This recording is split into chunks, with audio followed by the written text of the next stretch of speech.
Go. Hi, my name is Emmy, Cunico, and first and foremost, I'd like to say thank you for watching my virtual poster demonstration. Now, what I spent my summer doing was I was in El Paso, Texas with the UTEP Rocks program, where I studied the fracture analysis of Eocene intrusions in the El Paso, Texas area. Now, a little bit of background about El Paso, Texas. It's been affected by multiple tectonic events. For example, the Laramide orogeny that had fracture orientations going in the northeast-southwest directions, according to some researchers, as well as the Rio Grande Rift, which has the late stages going in a northwest-southeast direction. Now, more about my project is, I wanted to look at the Eocene intrusion, or at the igneous intrusions in the campus andesite, which is not actually andesite, as well as look at Waco tanks, which I used Google Earth to aid me in that. I also wanted to look at the andesite in Vado, New Mexico, which is also right there.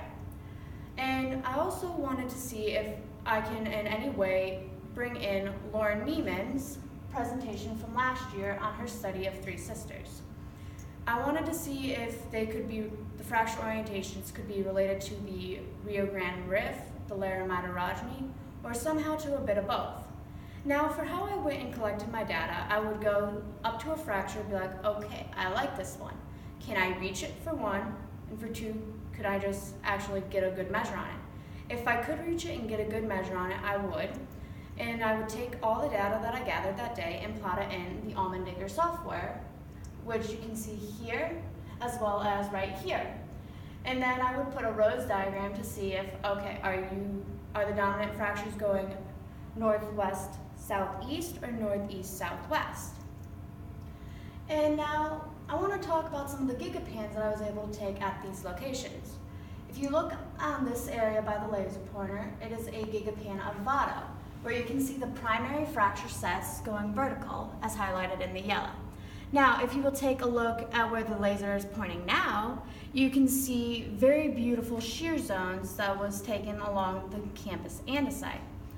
Now, for my research, what I found to be rather interesting for the results, I like the fact that all four of them had very dominant fractures going northwest-southeast, which would relate to the late stages of the Rio Grande Rift. But what I found to be very intriguing was that the two locations, Three Sisters and the UTEP, had minor fracture patterns going in a northeast-southwest direction, which I'm going to relate to the Laramide orogeny. Now, before I conclude for the day, I'm used to nights, I would like to thank a couple of people. Diane and Rob for being coordinators of the project, Eddie for being my mentor, Lauren for use of some of her research, and my home state geological teacher, Mr. Mike Phillips, for all he has done. Thank you guys for watching and have a good night.